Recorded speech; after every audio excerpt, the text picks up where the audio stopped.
Good evening, ladies and gentlemen. Thank you for joining me. Luke here, Master Facilitator at Coachology. I hope you can hear me okay. I've got a few more people to log in. They will join whenever they join. So, where are you joining me from around the world? I think we've got maybe Singapore and Malaysia and somewhere else. Tell me in the chat box where you're logging in from. That'd be pretty cool. We are going to record this session as well. So if you enjoy what you see or you want to review, it will be uploaded up to Bangkok. Sawadee Cup, Mark. I'm in Hua Hin, south of Bangkok. And so anyone who comes in late, they can watch it and you can rewatch it again. Sawadee Cup.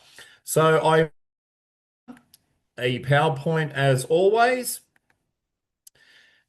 And today's topic is the 5 minute workshop design. Yes, it is possible for you to be able to design a workshop in 5 minutes, at least the big picture of the workshop. It is a framework that I've been using recently. So I'm actually going to share with you two frameworks today. And I have a challenge for you. If whoever's on this call right now, or even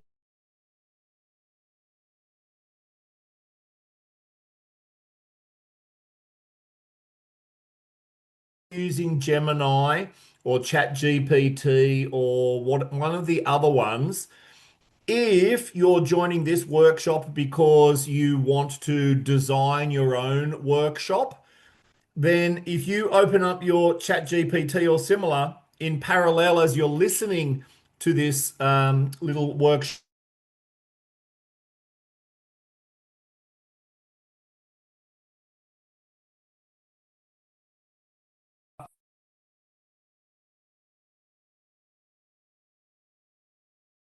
leverages AI. Now, by the way, let me pre-frame very nicely. I am not a techie. Right, I barely know about AI. I've been fumbling my way through it. Success in the last couple of months or so. I recently switched to Gemini. So I was using ChatGPT before, which is okay. And given our business is set up using the Google Suite, Gemini is now included in that. And I found it to be much, much better as a personal preference. I know that there are 50 different AI engines out there. This is just what works for me. So, again, if you do have a workshop that you want to deliver in the coming week, open up your AI and follow these instructions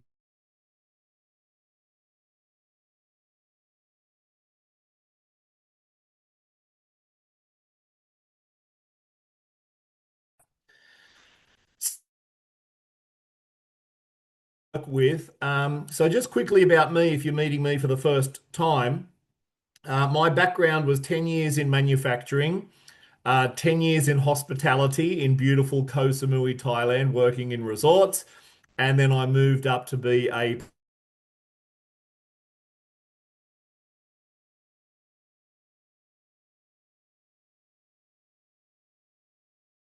programming,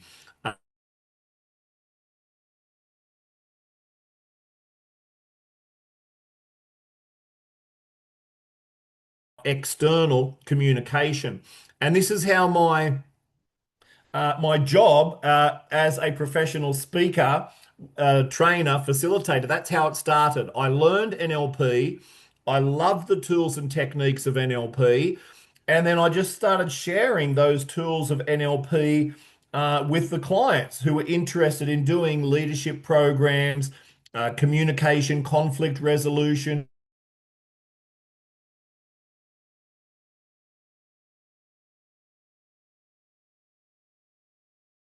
certified NLP trainer. I would use the tools and techniques that I learned in NLP.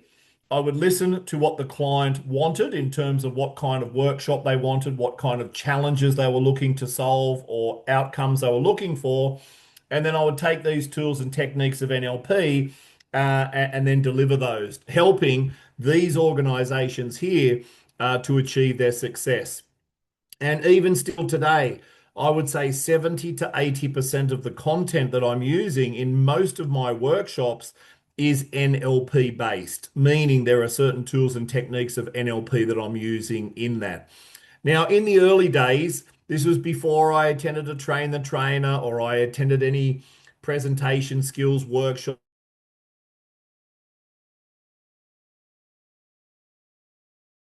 Practice and repetition, I was able to, create some of my own content, blend certain other modalities that I've learned over the years. And so rest assured, if your goal is to deliver world-class workshops, this framework that I'm going to share with you today will help you on that path. Or even if you're an internal trainer, you need to do something with your team. The boss has said, "Hey, I want you to create this thing and deliver it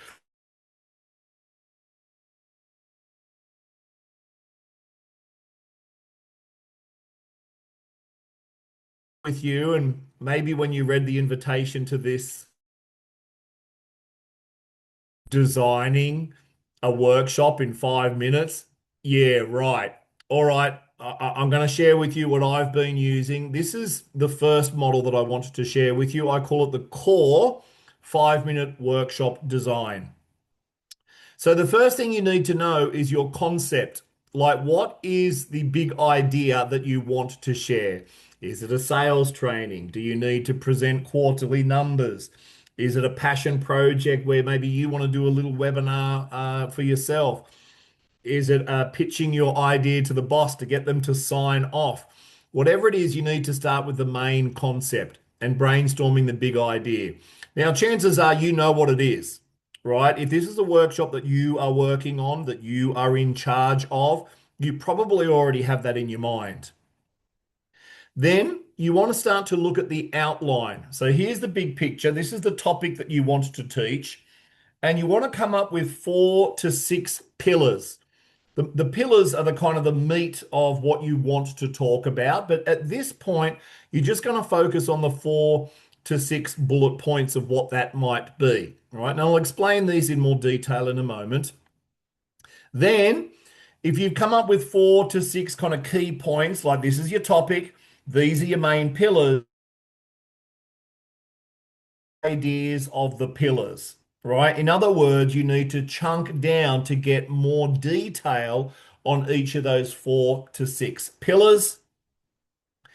And then in a perfect world, you need to come up with some examples. And I'm talking real world applications, stories, metaphors, case studies, items where, or examples where you have used that content that you're sharing and be able to share that with your audience. Now, of course, looking at this, you probably calculated and thought, well, Luke, that's going to take me at least an hour. And once upon a time, it would take an hour. But we have this marvelous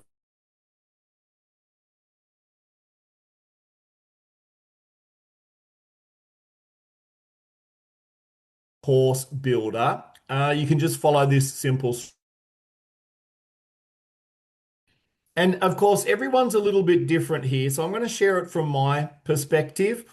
And again, for those that have just logged in just now, if you have a workshop to deliver in the next couple of weeks and you're in your head about it and you're stressing out, as you listen to this webinar, open up the AI that you like to use and follow these instructions and see if you can get 80% of this content knocked out in 5. So the concept is it's the topic that you want to talk about, to eventually land on the title. Now, again, if it's an internal presentation or an internal workshop, maybe that's already been decided. It's a quarterly review, it's a pitch you're doing to the big boss, or maybe you've been instructed to do a workshop on psychological safety or DEI or some other topic that has kind of landed in your lap and you're like, ah. And so the way I do it is I kind of think of like what I want to talk about. And then what I do is I pump that into the AI. And in the beginning, it can be a little bit vague about sales training. Um, I've got 1 hour. The audience are my sales team, for example. Can you please give me 5 options?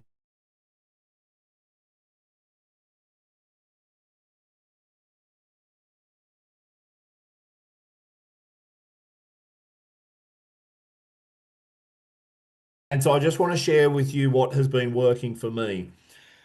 For me, once I get that title clear, that yeah, I like that, I feel that I've kind of got a North Star to work towards.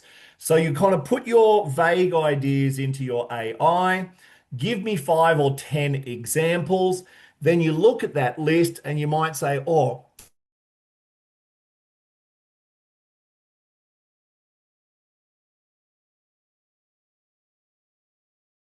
about AI is it doesn't get cranky if you ask it for more iterations, right? It doesn't get upset if well, hang on a second. Okay. Let me quickly switch my internet, guys. Thank you for letting me know in the chat there. One quick second, and I will change my Wi-Fi. I might disappear for a second. Just give me 1 second, please.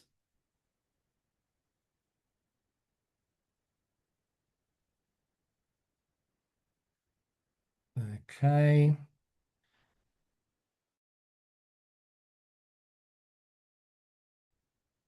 I love technology, and technology loves me. I love technology, and technology loves me. Switching over.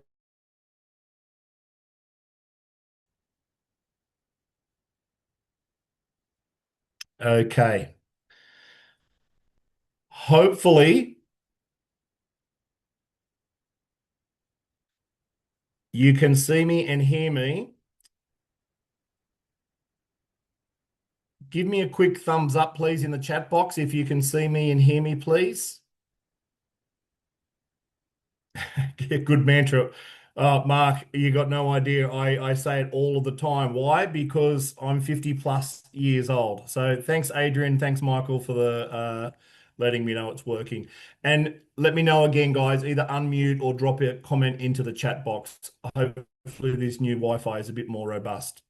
All right, where were we?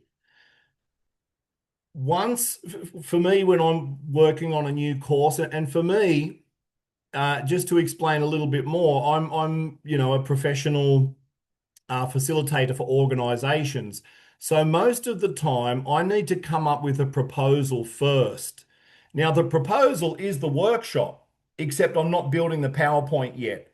But the principles are still the same. So, for those of you who do want to be a professional paid trainer and facilitator, where you do want to get paid either in the short term or now or the long term or whatever, you create your proposal first and then you send that off. And then hopefully, when that gets approved, then you can build out the PowerPoint later. And so I'm not going to get into the dynamics of, pretty pictures and animations and all of that. You can see that's not my expertise.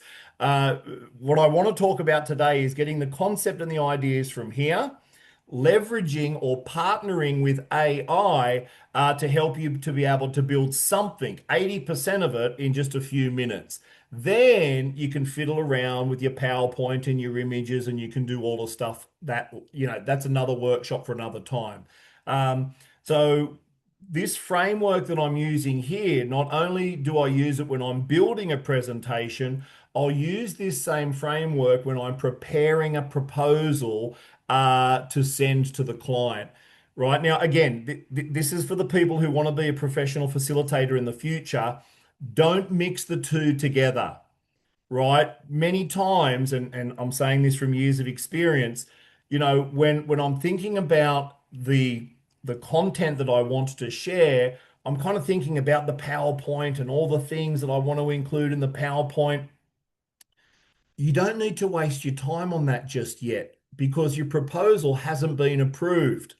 Even if it's an internal proposal that you need to show to your boss, it's probably not approved yet. So don't jump too far ahead, right? You can map this all out first, and that gets rid of a lot of the heavy lifting and the stress involved in the process. Once you crack this overview, then you can take as long as you like to fill in the details. Even better, if you have a staff who is technically minded, who can build the PowerPoints and make it look beautiful for you, perfect. You've got the outline, you give them the outline, and you let them to do their magic if you're fortunate enough to have an assistant. So again, quick recap. You've got your idea, you've got your thought, you've got your concept. Punch that into your AI, ask it for 5 to 10 suggestions, take a look at those, come up with your title, and then voila. In about 1 or 2 minutes, you've got the title, and then you've got your North Star, and you're ready to move to the next part, which is O, right? So this is the core 5 minute course builder. Now you want to look at your outline. Right. So again, you can now punch more detail. You say, thanks, AI. I'd like to go with number 3, and then write it again so it doesn't get confused. Don't assume that it knows it can follow the logic. They sometimes get lost and confused.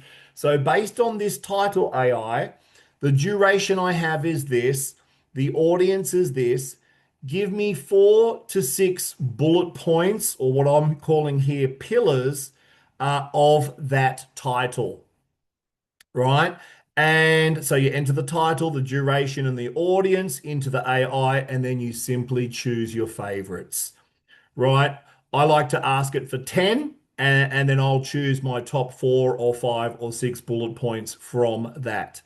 If you're not quite sure, none of them resonate with you, it's giving you ideas about something that's totally out of your comfort zone and you don't know, you ask it for 10 more, right? It's not like a staff when you're working with someone and say, hey, do the research and find this. And they go, and they go and huff and puff because they have to do more work or more research. No, AI doesn't care. It will give you 100 different iterations or bullet points or pillars if you ask it, which is great. Right. So now you've got your title, and let's just stick with 4 pillars. Let's keep it really, really simple. You've got your 4 key bullet points, the key things that you want to talk about on that topic. Now you want to reinforce those key pillars. So what do you do now? Right. So you say, thanks, AI. So here's the title. Here's the 4 pillars that we're working with. Give me 3 to 4 bullet points for each pillar. Now, sometimes I like to do it 1 pillar at a time for the simple reason, and maybe it's me as the user. Sometimes AI gets confused and it loops around sometimes, right? And it just regurgitates the same stuff. So sometimes to, either keep my brain working or to keep it flowing in a way that I can follow, I'll say, look, with this key pillar here, give me some suggestions of more detailed bullet points. So in NLP, we call that chunking down. So you've got the title, right? Think of that like the roof. You've got these 4 key pillars, the 4 main areas you want to talk about. And then with each pillar, you've got 3 to 4 detailed bullet points. Now, again, I hope some of you have got your AI open and you're trying this as we go along just to see what it comes up with.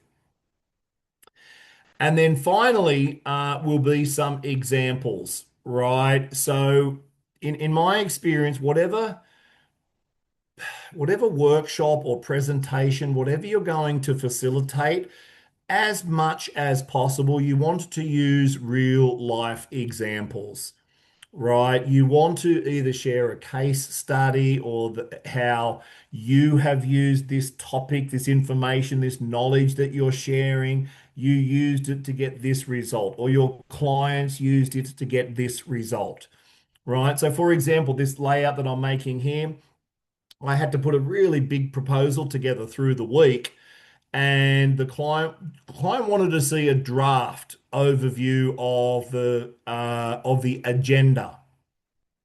And so, following this process, I was able to whip it up. It took a little bit longer because there were some areas that they wanted that I wasn't quite sure on. So, I needed to do a little bit more research and get a little bit clearer. But then eventually the detail that came out as I did my research partnering with the AI, I got some really, really nice bullet points and a nice summary to be able to share the client. And with this particular example, I was partnering with someone else. We were bouncing ideas off each other. And we were both really, really pleased that, yes, we could absolutely facilitate that, keeping in mind the proposal's not approved yet, and so I don't have to worry about building the PowerPoint or the exacts on how I'm going to deliver it, right? I'd put some activities in there, which I haven't built out yet, but I don't need to build out the full activity until I know that it is approved. I'm not going to spend the extra time building the activity, practicing or role playing the activity to then be able to do it with the client, not until we have a signed contract, right? What works best here is to use some of your own examples, right? So if you can link, what you're sharing with the crowd with your own personal experience, your own metaphors, or where you've helped someone else and they've used that information and knowledge, then that will absolutely work a treat. Okay.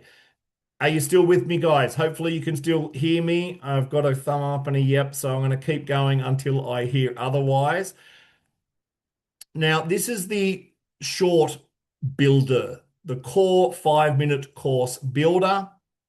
And I do want to share with you something a little bit deeper as well. Now, before we get that, here's a reason why most workshops fail: over preparing the content, under preparing the experience, right? So too much focus on the slides and not enough on how participants engage.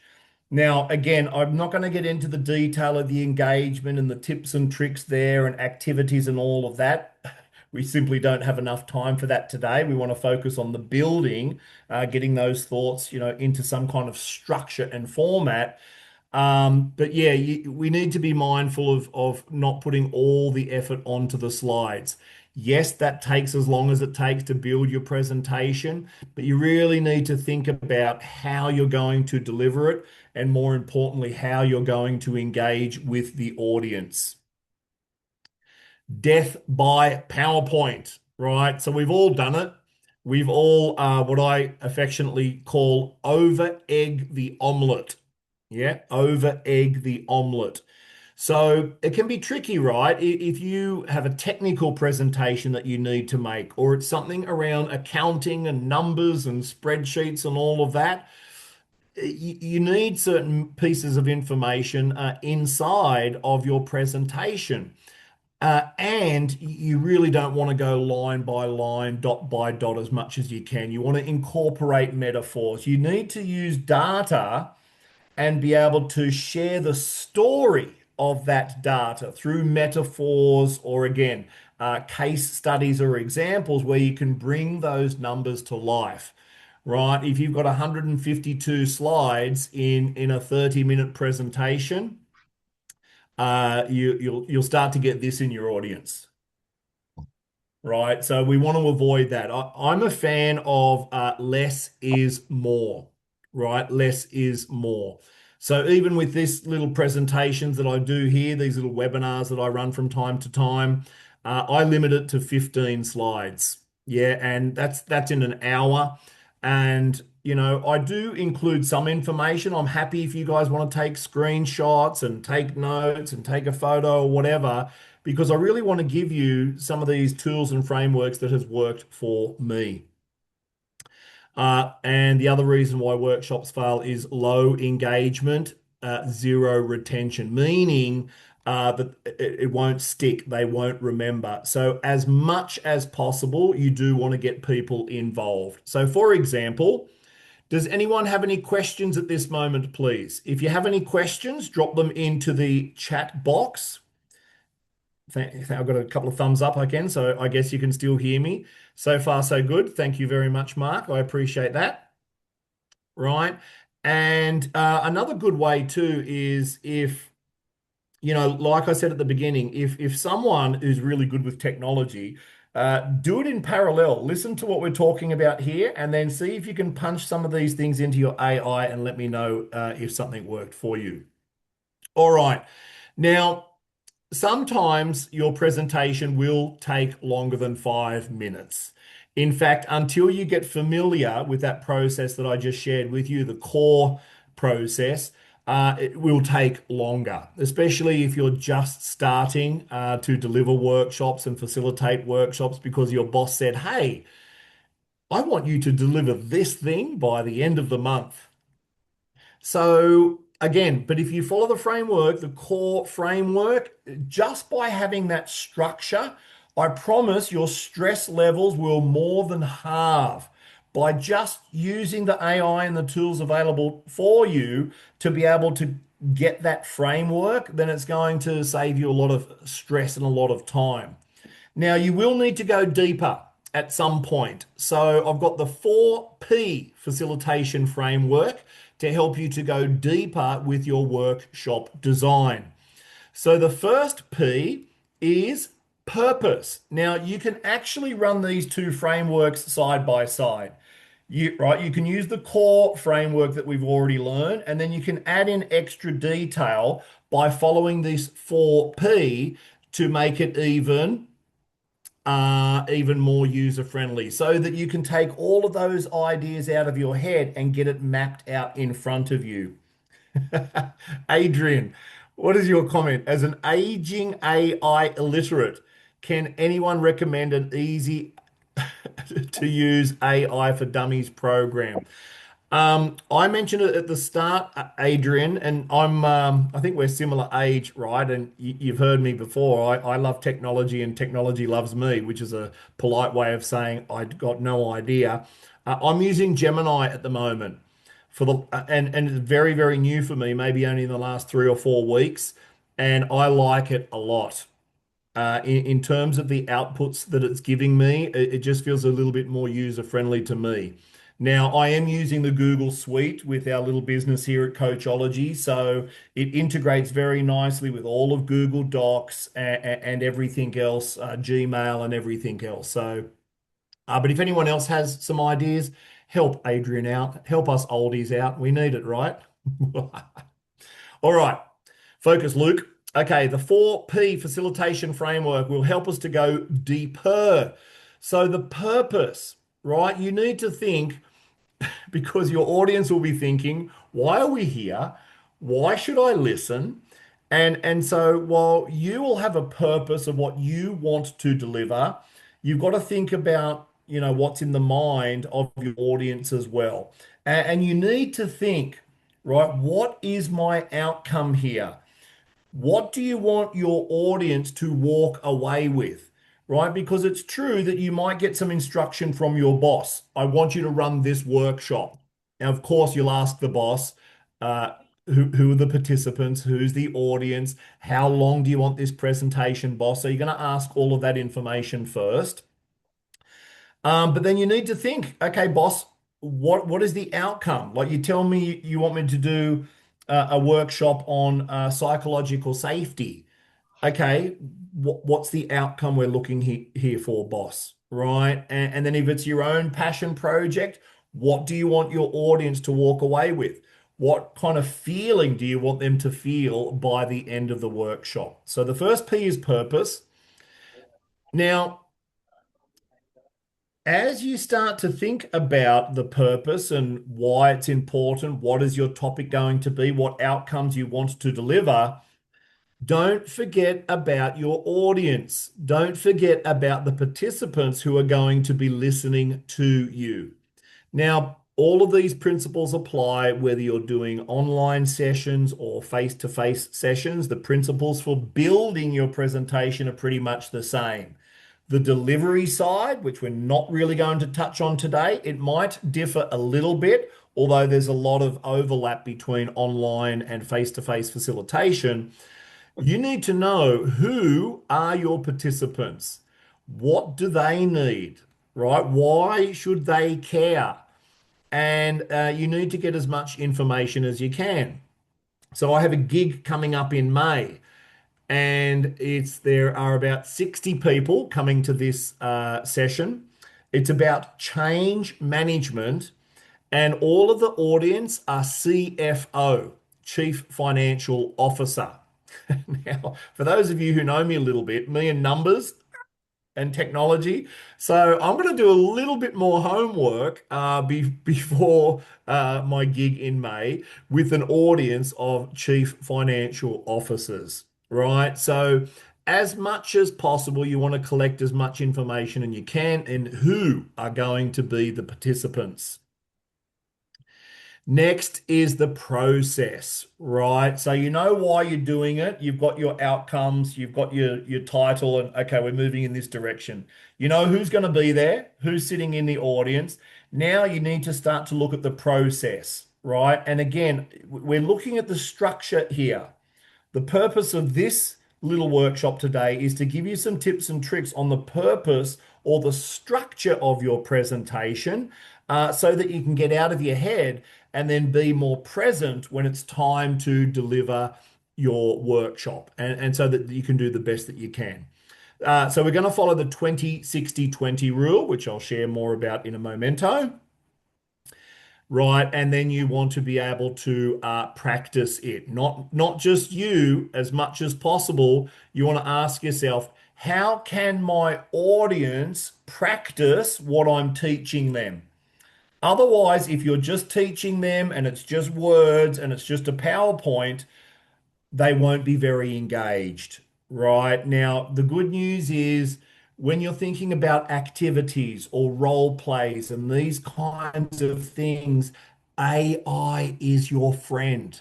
If this is the first time delivering a workshop or whether you are a seasoned pro, if it's somehow a different topic or a different audience and you're like, oh, ask AI. Just tell it, hey, I'm running this workshop for this amount of time with this kind of audience. For this pillar, I'd like to do some kind of activity, right? So AI responds quite well when you input specific information.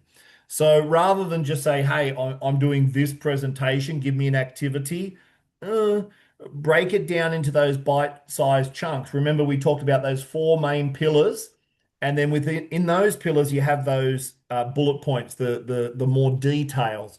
Well, an activity or a role play, that is one of those bullet points in a perfect world. You teach a module and you let them practice.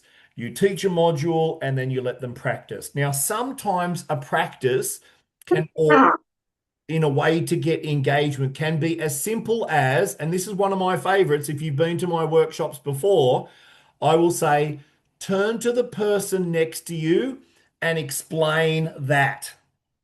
Right. So I'm teaching neuro-linguistic programming. I'm teaching areas of neuroscience. Some of it is pretty complex stuff. So rather than just me blah, blah, blah for 90 minutes before the next break, I will put it into bite-sized chunks. I will talk about it. I'll share a metaphor or a case study, and then I'll ask them to turn to the person next to them and explain it, right? I'll ask them to translate English to English.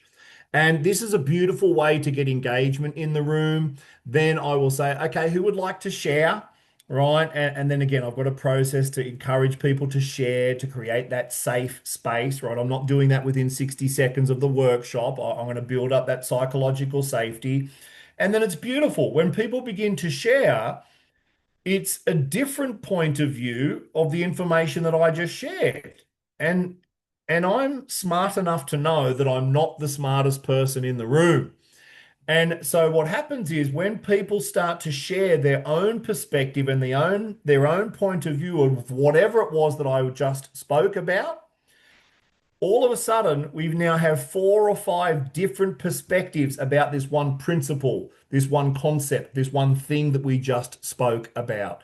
And that is a really good way to enrich the understanding of whatever it was that you were just teaching, right? So we do need to be humble enough to know that I don't know everything. And it's a really, really good way to increase the engagement.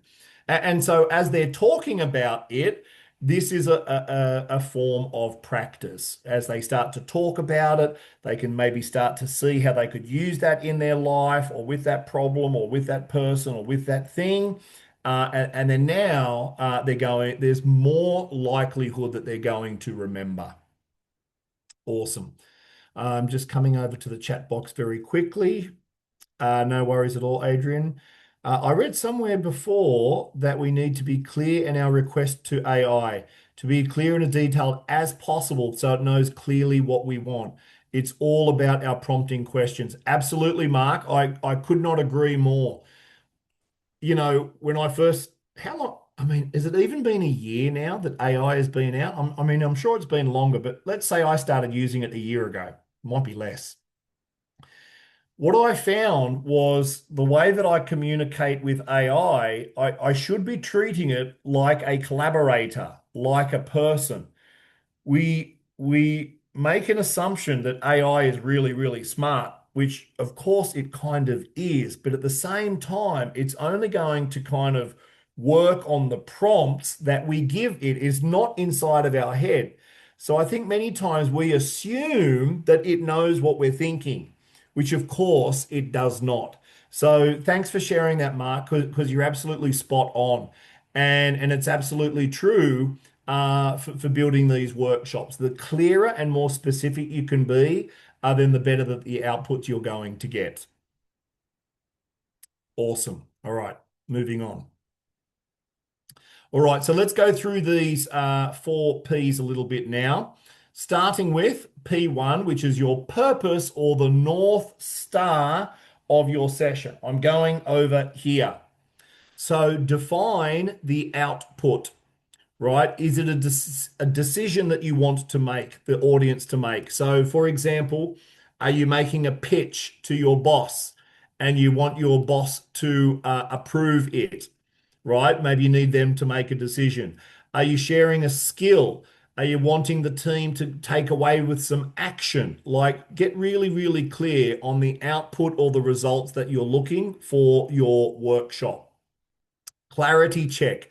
If you cannot explain the purpose in 10 seconds, well, then the session is going to be too broad. So, like I said at the beginning, my purpose for today's workshop is that you can build a workshop, take it out of here, get it into a structure and a format, ready to go to the next step, to then build it out, fluff it out, and to get amazing results, right? Reducing your stress. And so having an idea and then communicating it in words, that's going to make you an awesome facilitator. When you have that ability to take these thoughts and ideas, to take this passion and this enthusiasm that you have and put it into words, following a structure and a system and a process that people can feel your enthusiasm, your knowledge, your inspiration, then you're on the right track. So again, less is more. Many times, especially in the early days, guilty, I would over egg this omelette, right? I'd put in too many slides and I would try to over explain things and it's just boring for everyone. So often less is more. And then a really good way at the beginning of your workshop is to say, by the end of this session, participants will blah, blah, blah. Right. So now you've kind of set the tone. This is why we're here. The purpose of today's workshop is for you to be able to build a workshop, map out that key frame for it in 5 minutes. Yeah. Awesome. The second P, participants, know your room. Right? So we're talking about audience mapping. Who are they? What are the challenges that they're facing? What are the expectations from the group? What are some of the frustrations of the group? Now, again, remember, we're in the 4P section here, so all of this will definitely take longer than 5 minutes. You use that core framework to just get your thoughts down and then you can build it out. You can fluff it out for a little bit from there. This potential gig that I've got coming up, we have recommended to the client we'd like to get some pre-surveys done. Right, there was a lot of expectation from this potential client. Their list of expectations was like this. So the HR, the learning and development people, they were quite clear on their expectations, which is right here. However, the actual audience, the people in the room, we need to know more about their challenges, right? Their day-to-day challenges that they're facing. So if we get this gig and they're signed off, for sure, one of the steps that we're going to do there is get the participants to fill out some kind of brief survey where they let us know their challenges on the front line, which sometimes might be different from what HR or learning and development gave you. Right now, I say that with respect. L&D or HR, that sometimes there are things that they don't know that they don't know. And so by speaking to the actual participants who will be in the workshop before they come to the workshop, then of course that's going to give us more valuable information to tailor and adjust the content to best suit their needs. Because if the participants are happy, then typically HR and L&D are happy. And then if everyone is happy, then you, the facilitator, you'll get invited back again and again and again. And all of a sudden, before you know it, you have a thriving coaching and training business. Communication styles, right? So as you're thinking about your participants, as you're thinking about who is in the room, what kind of communicators are they? Are they short, sharp, and direct? Typically, a more senior level of audience. Are they more kind of storytelling based? Like, do they like metaphors and they like analogies and stories? Is it more about the relationship? And I'll give you three quick examples here of how different it can be. I was running an NLP intro session in Singapore. This was many, many, many years ago, right at the beginning of my facilitation career. It was like a half day on a Saturday or something like that. And I was brand new to facilitating. And so I did my little thing. It was 3 hours or something. It didn't go down so great. And thankfully, one of the participants pulled me aside at the end and said, "So, Luke, this is your first time training in Singapore, yeah?" And I said, "Yeah, how do you know?" And he said, "Well, Luke," he said, "while your stories were kind of entertaining, the people here in Singapore, they just want the information. They just want the tool, the knowledge. They want to know how to do that thing." Now, of course, that's a generalization. It's not true for everyone in Singapore. And if I remember correctly, this guy was actually an expat who was giving me this feedback. Anyway, I took his feedback on, and then I had the exact same intro session a few days later. I think it was in the evening or something like that. And so I took on his feedback and I stripped away all my fluffy stories. And then I just got to the meat, and the engagement was through the roof. They really, really loved it. I let them to do some role play, and they really, really loved it. 6 months later, I went to China and I had a translator with me, and it was a session on effective meetings. They wanted to reduce their meeting times as well as improve their communication. So I thought, well, China, there's quite a large Chinese proportion of nationality in Singapore. Maybe I should just get to the point because it was my first time in China, so I didn't really know. And so I followed that, and it didn't work. I was getting blank stares. I was getting the yawning, people looking around, people checking their clock, and I thought, uh-oh, I need to change something here. And then so I went into these storytelling, right? So in a storytelling, you can tell this outrageous story, this true life story, whatever the story is, and inside you put the content. And what I found was the more outrageous the story was, the more animated that I was, they gobbled it up. They were laughing, they were engaging, they were having fun. And so it was totally different to Singapore. So that was two very, very different audiences. And then a few months ago, I did a session with high school students, year 12. So they're like 17, 18 years old, pretty cool cats. They don't, it's not really cool to engage. And so that was a very different audience as well. So know your audience as best you can, adapt to your audience as best you can, and be willing and ready to adapt to the needs of your audience in the moment. But as much pre-information you can get, then the better. And then finally, the what's in it for me factor. Your audience, whether they're here on a webinar or it's a face-to-face training or it's internal at your organization, they're thinking, what is in this for me? Why should I be here? Why should I care? So you want to address that. You want to let them know some of the key benefits of them participating in your little workshop, whatever you're doing. And you want to try and grab that in that first couple of minutes, right? Because then there's more likely that they will engage with you. Now, here we are, P3 process, the anatomy of engagement. So typically, and again, this is just a format that works for me. Feel it's not fixed in stone. I invite you to play around with it and see what works for you. Generally speaking, you can spend 20 minutes on your opening. Set the tone, build the trust, deliver the hook. So the hook comes back to here, right? What's in it for me?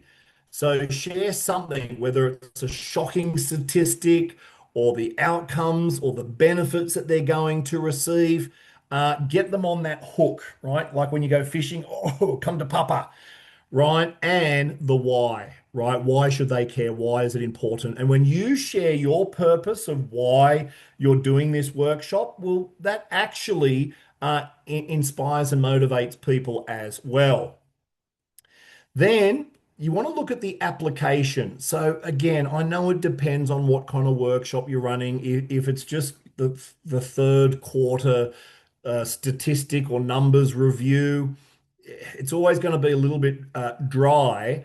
Having said that, I have seen some CFOs and some accountants and some typically dense information be presented in a very, very engaging way.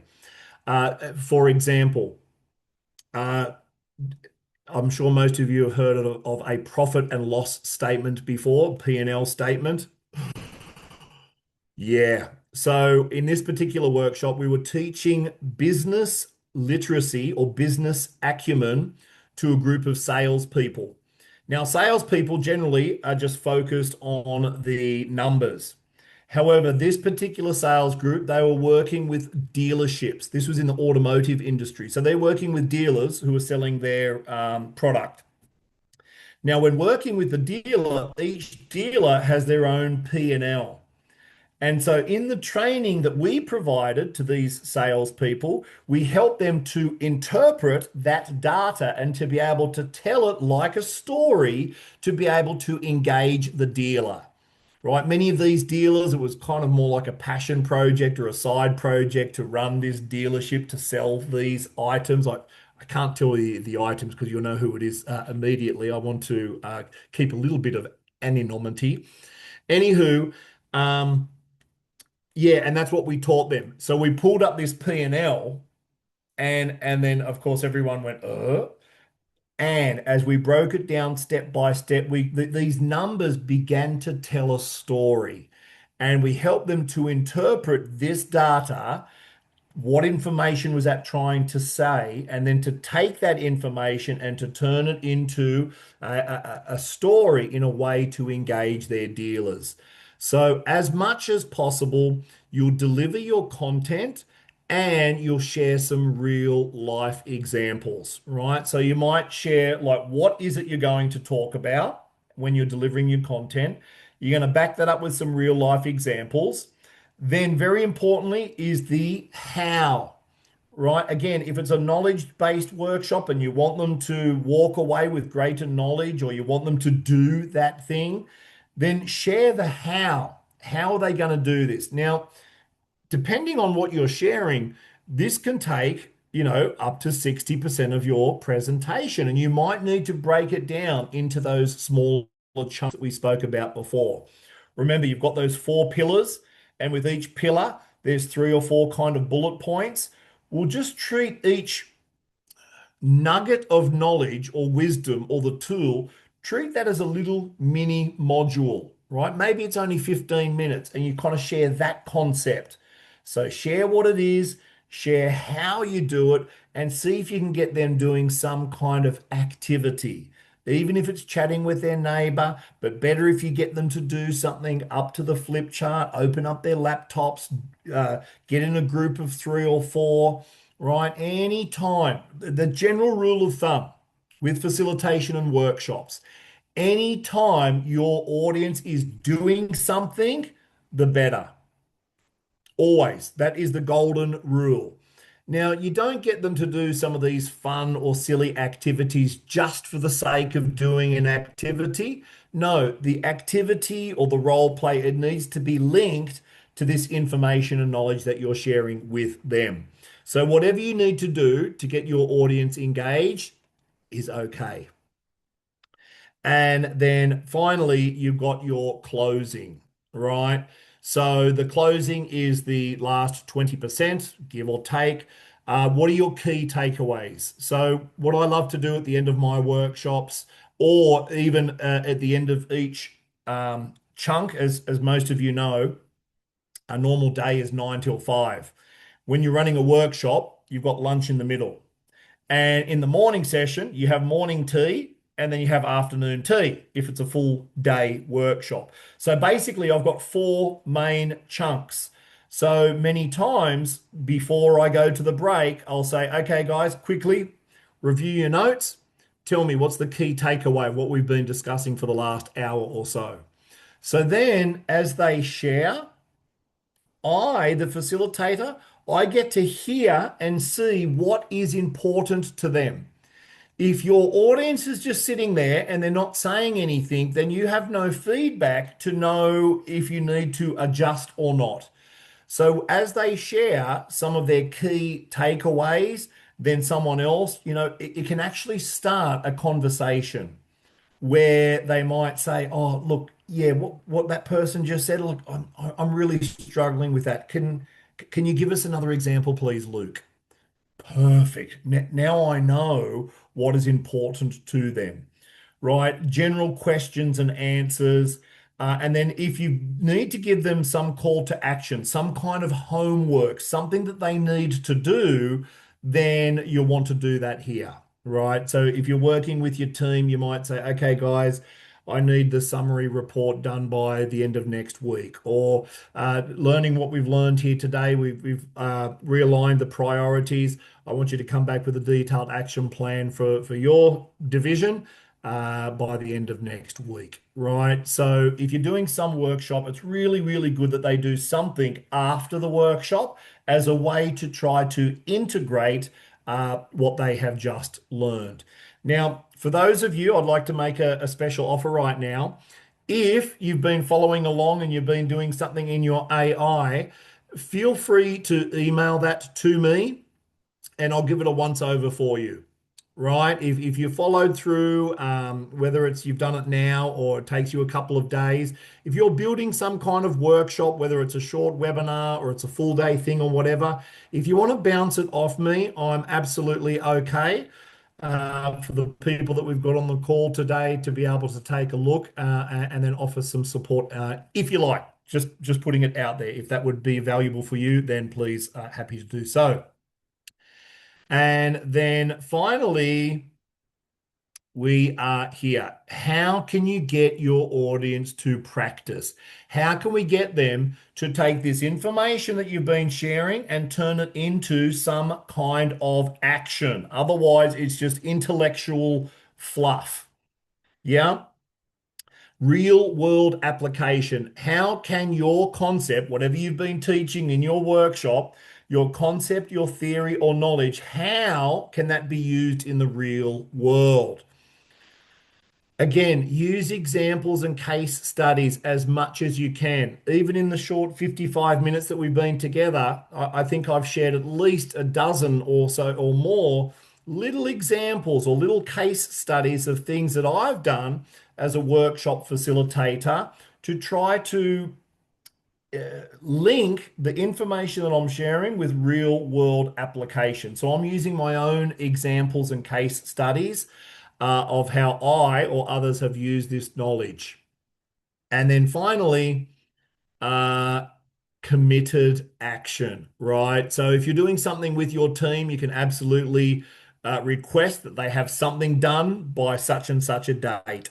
If you're the big boss and you're working with different department heads, you can absolutely request that they have something done by this date. I was recently in Cambodia doing a workshop over there for the Ministry of Education. Their big boss requirement was that after the workshop, they each had to write up a little mini report of their key learnings and takeaways, but more importantly, how they were going to implement that with their teams. Plus, I gave them some extra homework, which was to come up with an action plan to share to their boss. Yeah. So a concrete micro action that ideally gets done within 24 hours. So that's what my invitation to you. Chances are, if you're here today or you're watching this recording, you have a workshop to build. Please follow the principles today, and I guarantee you, you can map out 80 to 90% of it in 5 to 10 minutes. Then your stress will decrease, your creativity will increase, and then I promise you, filling out the details, filling out the gaps, putting in the nice pictures and the transitions, that will flow much, much easier because why? You've done the heavy lifting. So leverage the technology, use AI, use whatever you can find on the internet to help you. AI cannot exactly turn a thought into a fully polished PowerPoint yet. I'm sure it will happen, but not yet. Awesome. So, a great facilitator is a guide who manages the process so that the participants can own the results. That's my wish for you. My wish for you is that you deliver this workshop and that the crowd goes wild. Whoever your crowd is, whether it's your boss or your team or the world, my hope for you is that it goes exactly the way you want or better. So if you have any questions, please drop them into the chat box. Now, I'm sure you're curious about what the next steps might be. The next step is the Facilitator Training Program. It's an awesome 2 day workshop right here in Bangkok, Thailand, from 9 o'clock to 6 o'clock.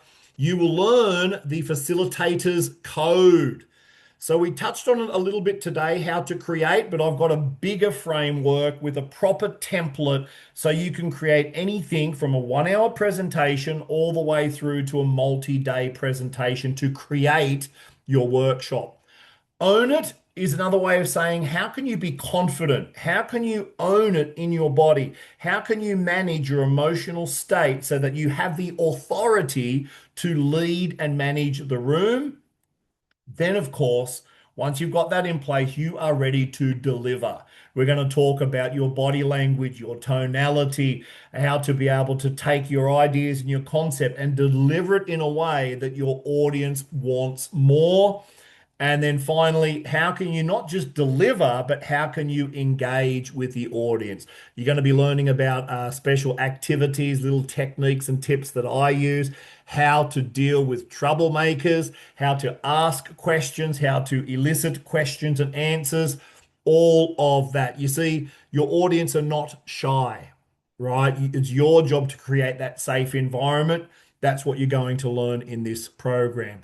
Very special webinar investment, just 17,500 baht. Right, so come and join us. It's just a couple of weeks away. We do have a few seats remaining. We have about 25 people confirmed. So it's going to be an awesome session. Multinational people coming from all around the region, many of them in Thailand as well. And here's the NLP that I spoke about early. This is what I started. The first training that I attended to help me to become a world-class master facilitator. 5 days, action-packed, 14 to 18 of March, 9 till 7 p.m. Special webinar investment, only 50,000 baht. Monthly payment plans available. And on that note, ladies and gents, if you want to connect with me on LinkedIn, please feel free to do so. It's been a pleasure to connect with you today. Thank you for those of you who were keeping me going through the chat box. Apologies about that internet glitch earlier. I wish you all a wonderful evening and good luck with your workshop. Let me know how it goes. I'll be delighted to hear. Take care, everyone. Bye.